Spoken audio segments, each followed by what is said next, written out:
शेळ्या चारण्यासाठी गेलेल्या आजी आणि नातू यांना विजेचा करंट बसून दोघेही मृत्युमुखी पडल्याची घटना घडली आहे। मालन विलास काळे वय 60 व नातू सुजित युवराज काळे वय 13 या आजी आणि नातवाचा विजेच्या तारांचा करंट लागून जागीच मृत्युमुखी झाल्याची घटना धक्कादायक घटना बुधवार दिनांक 24 जून रोजी दुपारी 12 वाजण्याच्या सुमारास घडले आहे। याबाबत अधिक माहिती अशी की मार्डी तालुका फलटण गावच्या परिसरात मालन काळे व त्यांचा नातू शेळ्या चारण्यासाठी गेले होते।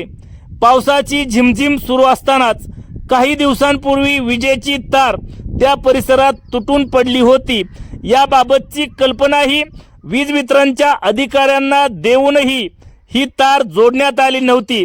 या ठिकाणी मालन काळे व नातू सुजित या तारांना चिटकून ठार झाल्याचा प्रकार घडला आहे। या घटनेनंतर तात्काळ वीज वितरण कंपनीचे अधिकारी तसेच पोलीस अधिकारी घटनास्थळी दाखल झाले होते।